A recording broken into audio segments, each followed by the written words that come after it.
Welcome to Heirs in the Kingdom. This is a ministry that is born from God to me because God wanted me to remind his kids back home to him. He wanted me to remind his kids that they were always heirs in the kingdom, to remind people and guide them back home to themselves in love and in kindness. And so if you are on a sacred journey of trying to come home to yourself, of trying to inherit the kingdom of God, then this is a perfect platform for you. Do what you need to. Subscribe. Don't forget that if a message touches you, all you have to do is comment, like, and subscribe, share with anybody else who may need this message at this time. I do have a kingdom introductory guide. This is part in the work that I do to assist people to unshackle themselves from chains of mental slavery, of tumultuous generational cycles in their lives that have been a constant blockage from them receiving what God had always intended for them. And so if you would like to read on this, kindly email me on heirsinthekingdom33@gmail.com and I will send you without delay. And to book me for all my other services, you already know what to do. Consult the same email, heirsinthekingdom33@gmail.com. Today's message is faith. Then Jesus said to him, "Go your way, your faith has made you well." Mark 10, verse 52.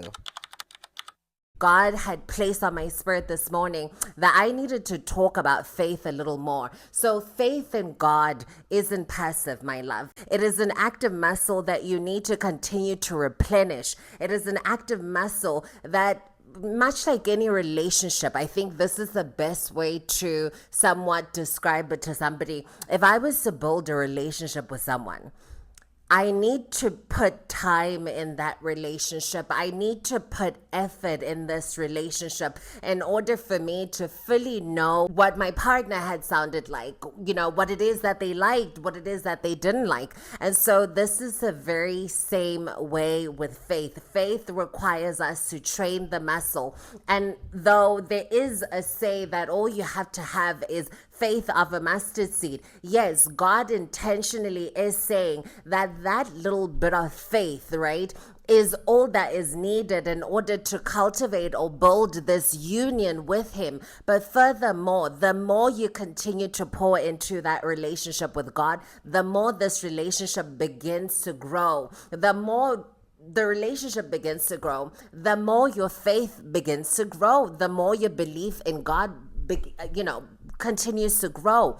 And when it grows, honey, there comes a time in your life that this faith washes over every other area of your life. Like, because you know who your father is, because you know how further he's brought you in life, because you know what he's done for you and what he's restored in you, you walk boldly in that faith, right? It didn't merely start from you saying, "I want God today, I desire God today," and all of a sudden you had this massive faith of mountains. No, it is something you pour into every day. The more you become intentional in seeking him in truth and in spirit, in seeking him with your heart posture toward him.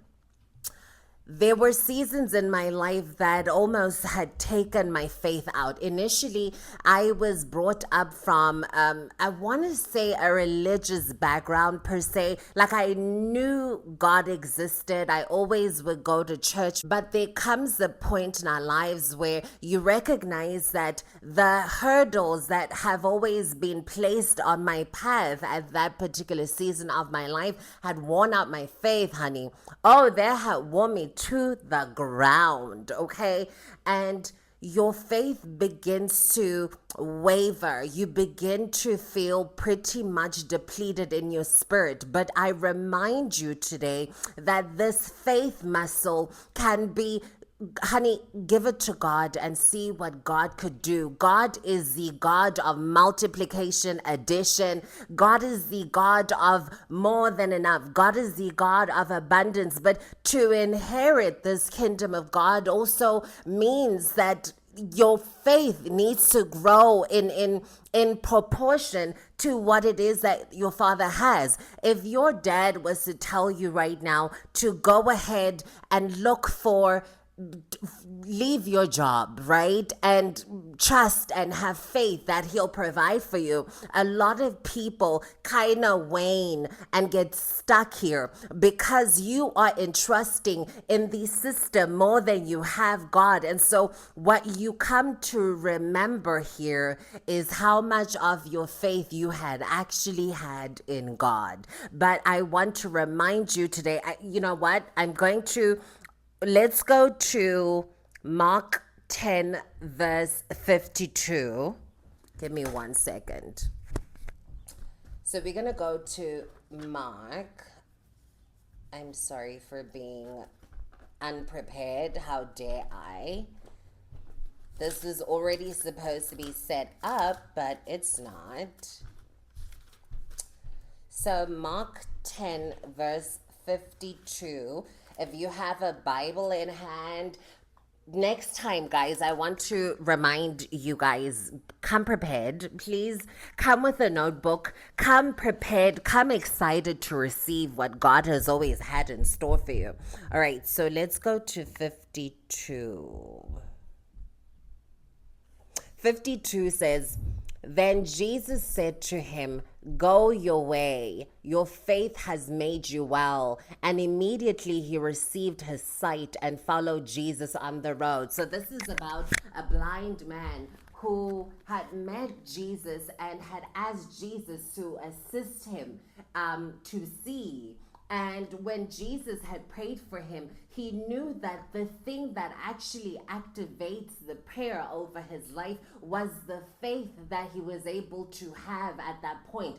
Do you believe that God could do what he said he could do for you? Do you believe that God could take you from the pit to the palace for you? Do you believe that God can bring a divine restoration over your soul? You have to walk in that faith. But see, faith, we have to continue to pour into that faith. You have to nurture it like it was a baby. You have to nurture it like any other relationship that you've had to nurture in your life. Honey, it is your faith at the end of the day that makes you well. And so I want to speak to the areas of your life where you need you need the wellness of God in these areas. These areas it is the faith that unlocks the gifts, the inheritance, that room that my father has always had in his kingdom was unlocked by your faith. It was unlocked by your, not perfectionism. I want to remind somebody today that all that I am today wasn't because I had done everything by the book, that I had done everything correctly. No, it merely meant that I postured my heart to the maker of all that was. I had postured my heart in a way that continued to see God in truth and in spirit.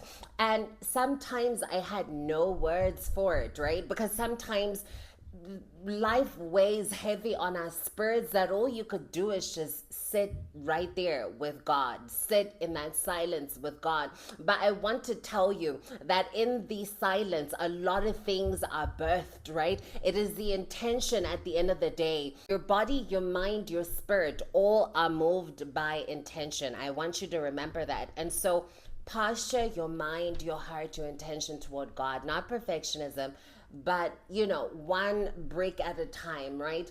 The same way that you would get ready for a job without questioning twice that I need to wake up at 8 a.m. and go dress up and do all of these things to go to work. This is the same. You wake up, you get before God. Try to schedule some time with the Father, whether it be 10 minutes, whether it be 15 minutes, whatever you can, right? Slow and steady has always won the race, honey. I want you to know that there is not a time that I have seen the righteous forsaken, honey. And so continue seeking him in truth and in spirit. Continue loving on him, being intentional with that relationship with him, because I've seen God move. God is a God of restoration. He is a God of more than enough. He's a God of, I will take you from the pit all the way to the palace. I want to remind you again today that you are loved. You are more than enough. You are a conqueror, honey. You are above and not below. You are the head and not the tail, the lender, not the borrower. Remember that. Walk in it.